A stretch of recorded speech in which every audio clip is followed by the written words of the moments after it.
making a quick introduction? Sure. It's just we're about to. I think it's. I think Yeah, it went. when we're live, being live, I mean. Okay. Yes. Of course. Thank you. The board's going to just call the meeting to order, but I just want to make sure that it. Oh, it is. It's showing that it's live. Okay, we're live. So we're just going to call the meeting to order, and then we'll hand it over. So the May 7th, 2020 special meeting of the Board of Selectmen will come to order. As we were following the guidelines for social distancing, I'm here at Town Hall along with Stacy Haskell, and the other members of the Board of Selectmen are joining via phone. June Strunk, are you on? Yes, I am. Wonderful. And Deb Downey, are you on? Yes, I'm here. Wonderful. I'd like to welcome everyone who's joining us via Facebook Live, as well as joining to listen in on your phone. Just as a reminder, please keep your line muted unless you're presenting. Just an echo and feedback, even if you're being really quiet. And just to say the point of this meeting is a presentation from the UCONN students, and just a really big thank you to all of you so much. And it's amazing you've been able to keep doing this throughout these trying times. So we're pleased to have the students from UCONN's Brownfields Development Program who'll be making a presentation on potential first stage remediation of the former Stillman Ave mill property. And with that, I'd like to turn it over to your esteemed professor, who's also the head of the Department of Civil and Environmental Engineering. So thank you so much. I'll hand it over to you now. Thank you so much. Hello, I am Maria Crusoco, and I am the director of the Connecticut Brownfields Initiative and a professor in civil and environmental engineering. And today we are coming at the conclusion of the semester for the Brownfields redevelopment course. So we have two students, Nick Ferreira and Madison Plateau, who spent the last year in this course at a 2-semester sequence, in which the first semester they helped us write grant proposals for communities, and we're very happy to also announce that 3 of the Connecticut communities that we worked with, New Haven, Krog, and Middletown, got the grants and received the money from the EPA. So that's great news. And then in the second semester, Madison and Nick continued in the service learning course, in which the students are advancing their knowledge with respect to brownfield development, and also trying to provide added value to the communities with respect to brownfield projects that they have. And so with that, I do want to say, that these are students, and that this is, clearly, like a learning process and a work in progress. But I think they've done a great job with this. And so we're very happy that we're here today. So Nick and Madison, take it away. Thank you. Hi, I'm Nick. I just have a quick question. I actually can't share my screen. Can you actually give me the ability to do that so I can show you the presentation and everything? Let me see how I can do that. Let's see. You are there. Do I go to his? Yeah, his name is here or down here. Nick. Yep. Okay. And then if you right click, and then privileges. Presenter. He's a presenter. Yep. Okay, I'm passing you presenter privileges. Thanks, Nick. Okay, do you have it now?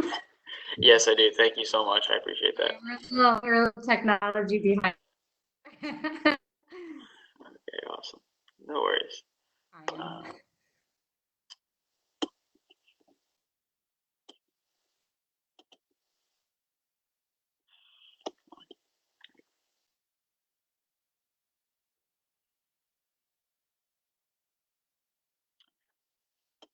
So, hello, my name's Nick. I'm a senior at UConn, and this is Madison. Hi, I'm Madison. I'm a junior at UConn, and this is our presentation, which is an overview of our semester-long project concerning the remediation of the former Stillmanville mill for the town of Stonington, Connecticut. So, an introduction and background of the site. These are some pictures of the site. To the left is an up-to-date aerial view, with the right showing the former mill building before it was demolished in 2019. The site is rather long and narrow and sits on about 1.2 acres. So some background on the former mill. The site was an oil and sawmill, a woolen mill, a waste handling company and laundry, and more recently, a metal castings factory. The contaminants of concern at the site are PCBs, ETPH, TPH, and metals including arsenic. The photo on the right was taken during our on-site visit in February and shows that the building does not remain, but foundation is still in place and there is minimal rubble, including some in the river at the site. So next, our project goals. We sought to create several reuse scenarios for the mill site that each had varying degrees of soil removal in order to help the town continue forward to get the site remediated to reduce blight in the community and generate tax dollars on the property. Next are the applicable regulatory framework. So we followed the Connecticut Remediation Standard Regulations, or RSRs, for possible soil to skin exposure. For PCBs, any concentration greater than 1 part per million needs to be excavated to meet residential standards in case people come into contact with the soil. For TPH and ETPH, any contamination greater than 500 parts per million was removed. And for arsenic, any concentration greater than 10 parts per million was excavated for removal. On the bottom, you can see PAHs, which are a broader category of several contaminants that have varying RSRs, and the values can be found in the remedial action plan provided by ALTA that shows any exceedances. Some more regulatory framework. So our project included the use of environmental land use restrictions, which are which can be 3 inches of pavement covering 2 feet of removed clean fill soil. And this prevents any direct contact between human skin and the contamination. And also ELURs can be buildings, and they are also called caps. So next, our three reuse scenarios are a park or open space, a parking lot, and a restaurant. For the park and open space, all paving there would be no paving or structures anywhere on the site, and it would be covered in grass or soil. So that means all contaminants have to be removed to their maximum depth of exceedance. And secondly, the parking lot is going to be completely paved if this was the chosen reuse scenario. So all soils would have to be excavated down 2 feet, not including the PCBs that exceed 10 parts per million, which Nick will talk about later. It's a special case. And the ELURs would have to be declared. Thirdly, the restaurant scenario is a building structure planned with an adjacent parking lot where soil would remain under the structure but would be excavated down 2 feet under the parking lot, and the ELUR would again be declared. Next, our remedial areas. So this slide shows a map provided by ALTA that shows all the areas of the contaminations of concern. So on the left are the PCBs less than 10 parts per million, which is indicated by the red dotted areas. And in the middle are the PCBs greater than 10, which are indicated by the red hashes and are found underneath the former foundry of the mill building.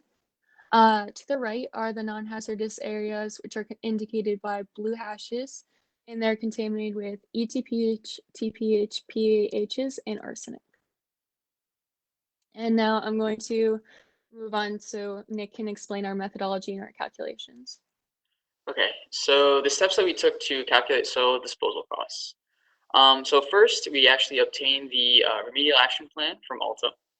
We then imported the site map of the remedial areas from ALTA into AutoCAD.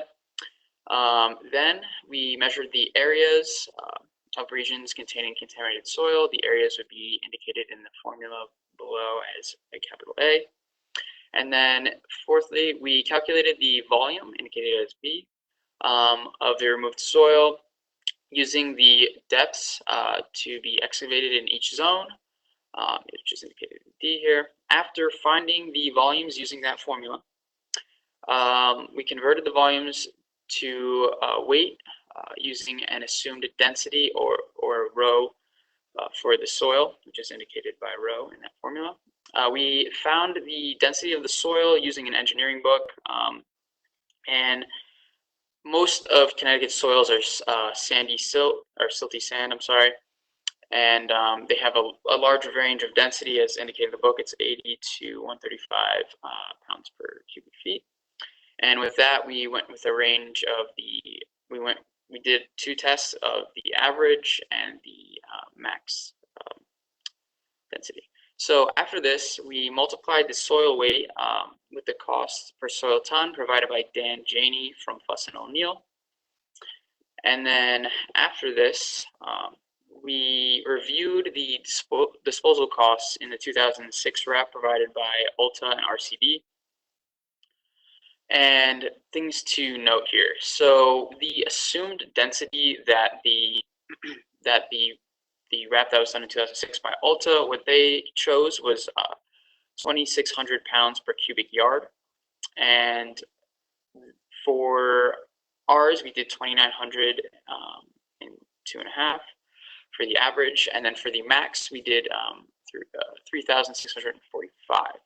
So now the costs that we had found from Dan from Fuss & O'Neill were very much lower than what they had estimated in 2006. As you can see here, for ALTA, they had estimated the category 1 contaminants, PCBs less than 10, to be $92 per ton for removal. And what we had found from Dan was $80 per ton. Now for the second category, non-hazardous soil, we had found that the assumed cost per ton was $80, and for from ALTA, and for what Dan had provided us, that would be $60. And then for category 3, which is PCBs greater than 10, this is a very special case. They with contaminants that are higher than 10 ppm of PCBs especially, they're very expensive to remove. They have to be removed in a certain type of way and brought to a certain disposal place. So what ALTA had found the cost for that to be would be $325, and for what Dan had provided us, what was $245, which is, these are drastic differences, making the cost significantly less than what they had estimated. So going forward, what we had done was we had reevaluated what ALTA had done. And using the costs that Dan had provided us, we recalculated what they did, just like kind of a check to see and make sure that what we estimate is close to what they get to. So what we had found here was that with the average soil value of density, that was the closest to what we got in weight in tons to what ALTA had gotten in 2006. As you can see here, what we had gotten in weight in tons using our average soil density value for PCBs less than 10 was 549 in comparison to their 527. For category 2, non-hazardous hazardous waste soil, we'd gotten 358 and they had gotten 408. Now, give or take 50, it's very close. And for category 3, PCBs greater than 10, and what we had found was 831 tons, and what they had found was 744. Very close once again. Now, when it comes down to costs, we had found ours to be significantly lower, close to 50,000,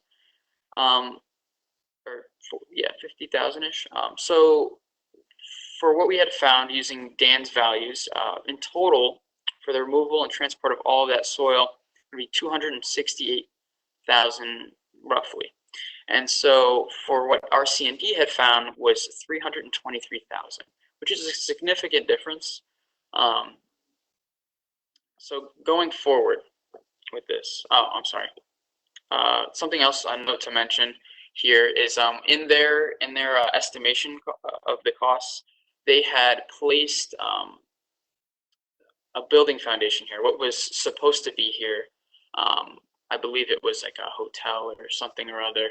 And in the red areas, as you can see, are indicated as the PCBs less than 10. In the blue areas are the non-hazardous soil. and in the green areas is the PCBs greater than 10. And just something to note here, because you're going to see it going forth in the other map where this building foundation is removed, which is in the yellow, is that contamination underneath this building on both of these buildings. So with the ELUR in the foundation, it makes it so you don't actually have to remove all of that soil. So right here, indicated as in number 3, there's actually more contamination there going forward. And in further on in the slides, you're going to see 3A, and that's just more contaminants that are present in that area. I just didn't want to confuse anyone. So going forward, I'll move on to the remedial scenarios. So for remedial scenario 1, we removed the soil to the maximum depths of contamination according to the soil testing information from the RAP from ALTA. So for the cost for that, so for the non-hazardous waste soil removal cost, that came to roughly $53,000. For PCBs less than 10, the removal for that would be $306,000. And then for PCBs greater than 10, that would be $291,000. And I would just want to comment on something here. So in all 3 of these scenarios, you're going to see the same cost for PCBs greater than 10 because through regulatory like framework and whatnot, they have to be removed to the maximum depths. So you're going to see the same value throughout each one of these scenarios. So the total cost here for removing every bit of contamination from the site would be $650,000. Now, the effectiveness of this plan, it allows for the site to become a clean slate, giving flexibility of the end use by removing all the contaminants present, but then again, it is the highest cost. It allows it to be, basically whatever you want it to be, like a field, a green space, what have you. Now, looking at the site map, as I mentioned before, this one is slightly different than the other one. The foundation is not present for the building that ALTA was going to place there. So you can see that there's a lot more contamination that is present than what you saw before. But so it's the same as the other map. The category 1 PCBs less than 10 is indicated in red. Category 2 non-hazardous soil is indicated in blue and is on the more right-hand side of the map. And category 3 PCBs greater than 10 is indicated in green. And as I mentioned before, the cost for each one of these and the total cost. So I'm going to move on to remedial scenario 2. So the parking lot scenario. So removal of soil across the site to a depth of 2 feet and capping it with pavement, excluding the special case with the PCBs greater than 10. Those have to be removed to their max depths. And I will repeat this further. So now this cost doesn't include how much it would cost to cap the site. It's just the removal and the transport of the soil. So going further with the costs, so for non-hazardous waste soil removal, it would be $25,000. For PCBs less than 10, the removal would be $113,000. And for PCBs greater than 10, as similar to scenario 1, it'd be $291,000. So the total cost is $429,000 here, and the effectiveness of this. So this meets cleanup regulations, although there's going to be a ELUR on the site. So you have a land use restriction. You can't do certain things on the site, but with the parking lot there, you can instill, you can use it to gain revenue for the town, while you can actually put the site up for sale if you want a commercial business to be there. So what this does is it meets regulations and gives a base platform for future owners of the land in order to easily incorporate a commercial space into the area, but it is the most cost-effective scenario out of all 3 of them. So just to show you, the map is going to be the same for all 3 of these scenarios because the other foundation isn't there, except for the last map that I showed you. So, Category 1 PCBs are less than 10. It's in the red areas. Category 2 non-hazardous soils in the blue areas, and Category 3 PCBs greater than 10 is in the green areas. The only thing different about these maps is the amount of soil that's removed. As you can see here, there's a different volume in comparison to Scenario 2 to Scenario 1. So going forward, for Remedial Scenario 3, the restaurant with the park. So removal of necessary soil and implementation of a cap for a commercial space is a part of the scenario, in which it's very similar to Scenario 2, where everything's removed to 2 feet except for areas that are directly exposed. So and what that means is, like, you're directly walking on that soil. So that soil has to be removed entirely because you can touch it physically. So now for the cost for this. The cost for this would be, for non-hazardous waste removal, would be $25,000. For PCBs less than 10, the removal would be $128,000, and for PCBs greater than 10, the removal would be $291,000. And the total cost would be $440,000. Now, PCBs less than 10, the reason why the cost is more there is because with the placement of a parking lot and some sort of restaurant, there's going to be an area in which that the contaminants are exposed, as I mentioned before. So those areas have to be fully removed. Now, the effectiveness of this. So this meets the cleanup regulations and shows the potential if a commercial business was built on the site, and it is the second most costly, but it is very similar to the second scenario. Hey Nick, I'll explain how I made the map on this slide. Okay, so this map shows on the right the planned parking lot, and on the left is a planned building.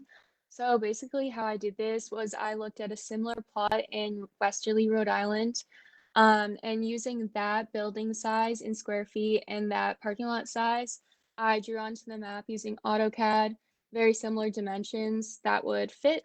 So the building takes up less than 50% of the lot, which is important for the planning and zoning of the state. And you could see that the costs are below. In the PCBs less than 10, above and below the building in the dotted red area are exposed. So like we said before, they have to be dug down to their maximum depths in case of exposure with direct skin contact. So these volumes are slightly greater than in the parking lot scenario. And then the green scenario is the same because the PCBs are all excavated to their full depths, and the non-hazardous soil is also the same because it's dug down 2 feet for below the planned building and parking lot. So next, Nick will compare the 3 scenarios and their costs and volumes. Okay. So for the volumes for the 3 scenarios, for the park, the volumes for PCBs less than 10 would be the greatest. It serves the greatest area over the site. As you saw, the red area encompasses most of the site, and to remove it to its max depths it's gonna be a lot of soil. Secondly, the restaurant, that's gonna be the second most, although it comes very close to the actual parking lot. Now, in comparison to RCD, it's different because they had their building foundation there. So, and that took up most of the space, and that's why theirs is so low. Now for the non-hazardous soil. For the non-hazardous soil, the park is going to be the most, once again, because we're removing it to the max depths. And then for the parking lot and the restaurant, they're almost exactly the same as to how much soil you're going to remove, because the parking lot is taking up the same spot in the parcel area. So now moving on to PCBs greater than 10. As I mentioned before, you're going to have to remove them no matter what scenario there is to their max depths. So across the board, the volumes are going to be the same. Now following this, for the cost. For PCBs less than 10, for the park, it's going to be the most. because once again, you're going to be removing to your max depths. You're going to have to transport and dig out that soil, or all of it. And for the restaurant, that's going to be the second most, just because some of that red area is showing, so you have to remove that to the max depth. And then for the parking lot, that's going to be the lowest. Now for non-hazardous, for the park, it's going to be it's going to be the most, once again, removing everything to the max depth. And then for non-hazardous, and for the parking lot and the restaurant, it's going to be the same, because the same area is going to be removed to 2 feet. And then for PCBs greater than 10, once again, it's going to be the same cost across the board, because you're going to have to remove those to the max depth, no matter what, and they're all going to cost the same. Now, looking at it overall, as you can see, the most costly option would be the park, because you're removing all the soil. And then for the second most costly, it would be the restaurant, but not by too much, give or take, $20,000. And for the parking lot, that would be the cheapest and best scenario, coming at the lowest cost. So now for our recommended reuse for the site, what we recommend is that this scenario that would cost the least to the town would be scenario 2. And what would have to be done would be excavating the contaminants, soils down to 2 feet, and then you pave the whole site, creating a cap, which is not included in the cost estimate. Just figured I'd repeat that one more time. But the total cost is $429,000 for the average soil density scenario, which is the average soil density scenario is the best scenario, because we matched it with RCDs. And with this scenario, the site could be used as a parking lot or a garage for nearby downtown. It can provide revenue through parking fees, although it would be less productive than a commercial space. It would cost less than the commercial space. Both scenarios are good options. They're more cost effective and productive than scenario 1. So realistically, both scenario 2 and 3 are most likely the best options. Do you guys have any questions at all, or? Yeah. Madison, that was really fantastic. I can't imagine how much work went into this. I want to actually hand it over to Deb and also to June for questions to start with. Hi, this is Debbie. First of all, I want to say this is great. And I came up with like 3 questions when I was listening to it.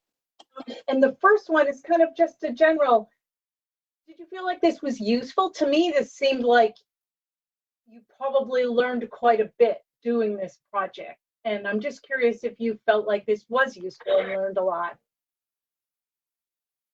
Yeah, for me, I learned how to use AutoCAD, which is a program that a lot of environmental specialists use. So that was very useful for me. And then also just going through the whole remediation process and like looking at different reuse scenarios, I think that could be helpful in the future. Yeah, it was a really fun project to work on. Yeah, I agree. Oh, sorry. No, go ahead. I was going to say, what about you, Nick? Yeah, no, I found this project to be very interesting and helpful. I really enjoyed like every process of it, and learning, how to do everything like step by step. And it took a lot of like analyzing and looking at things different ways to kind of just figure everything out. And it was really enjoyable. I learned a lot. I'm glad I got to be a part of it. So. No, that's good. I mean, as an LEP who works in this business, I think this was a really useful exercise to start understanding some of the processes that go into these large brownfield remediations. And my second question, it kind of ties into my third kind of comment. I imagine you were thinking about this. Why do you think that maybe Alta or RCD's costs were so different than the ones that President O'Neill provided. Did you think about any reasons why that might have been? Yeah, so what we had thought was that, so I think it's better to overshoot than undershoot. So, you know, if you provide someone with a higher cost, but it costs less in the end, then I think it's better, because then it's like, oh, we didn't tell you it was less, but now it's more, you know? Okay. But no, That's kind of my reasoning behind that. And that's what we kind of devised, but. Yeah, there could have just been differences in the costs over time. We're not exactly sure. We didn't look back at like historical, well, not necessarily historical, but records from 2006. But there could also be slight differences in methodology, which would yield slightly different results. Or when we imported the map into the program and outlined everything, that could also make ours like slightly different. Well, that would be more for the volumetric estimate. So it's probably more of the time cost paradox. yeah, no, and I agree with you. And kind of one comment I was going to make for, you know, kind of coming at it, knowing some of the background stuff as well. The costs you presented are great, and they're like a bulk of what costs would be.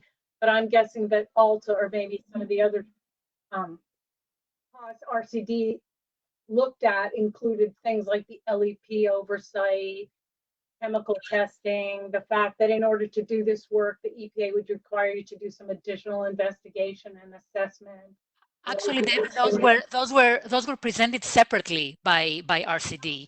So out of their table, they had line items, and we isolated the line item that focused on excavation and disposal. So all the other stuff we took out. Oh, great. Okay. Okay. Because those costs certainly would be required as well. So Absolutely, yes. yeah.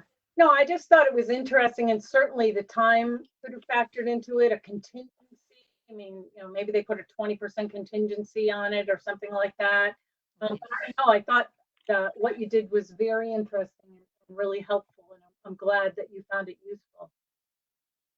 But Debbie, actually, you know, this is a very good comment, you know, that you had, that we forgot to include in our report and the presentation, that these are costs, not total cost. It's just excavation and transport and disposal. And then on top of that, it's like you say, extra characterization, LEP, you know, this and that, which is an addition.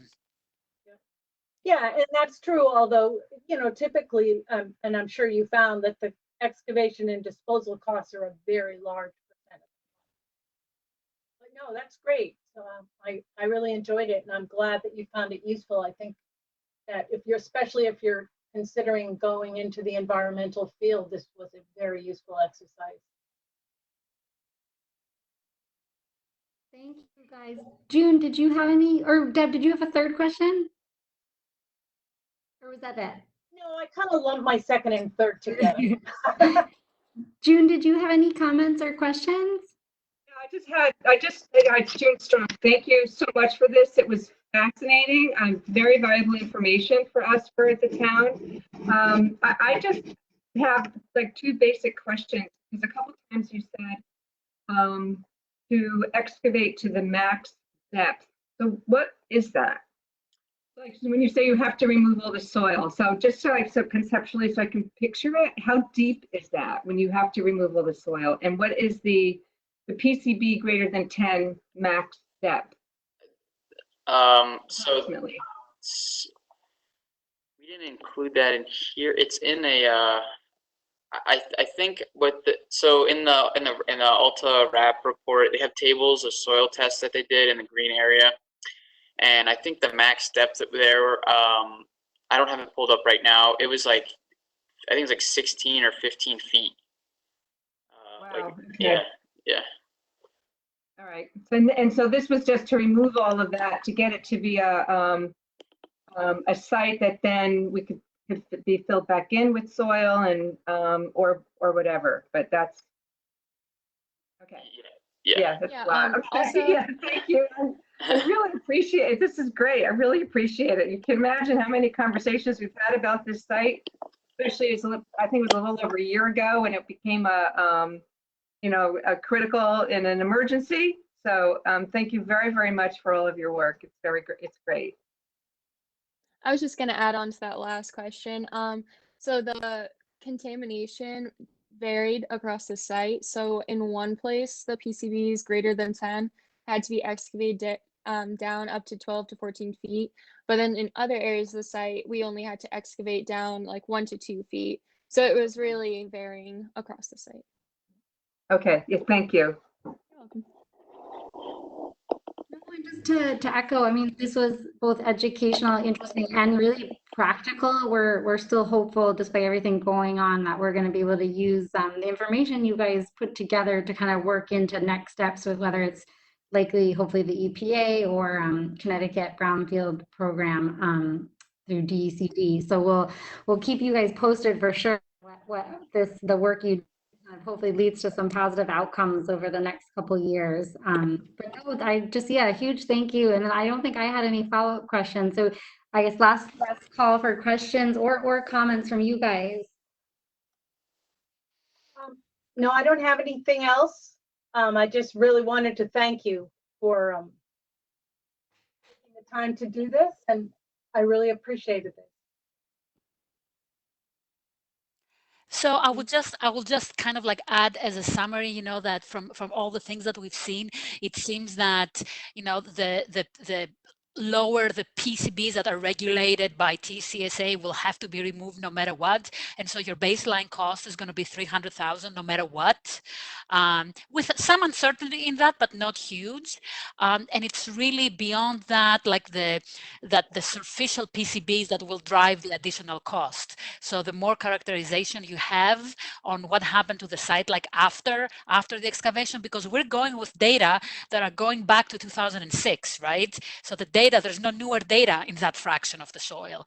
And so getting some more data into what that fraction of soil is gonna cost, like the lower, like the more superficial PCBs, that's gonna drive ultimately what the cost is going to be above the 300,000. Thank you. That makes sense. And again, we kind of know the next step, which we're hoping to apply for the grant, the EPA, to get some of that additional testing. So we're happy to help you do that. We're going to have our RFP up, out for the next semester, where we'll help communities write grant proposals. And so since we have, everything that Madison and Nick did, and we know the sites, we'll be happy to work with you and help you put that together. That sounds fabulous to me. Thank you. Yeah. Thank you so much. We'll try and work on our side, the legality issues, and then hopefully we can move on to the cleanup issues. So thank you guys so much. Great. Thank you. So if there's nothing further, I guess we will stand adjourned. So thank you guys so much and stay safe. You too. Thank you, you too. Great job, guys. Great job, Nick and Madison. And thank you to Jackie as well. Thank you, Jackie, our teaching assistant, who spent many hours on this. Thank you. Good luck with all of your endeavors. Thank you. Bye. Do that.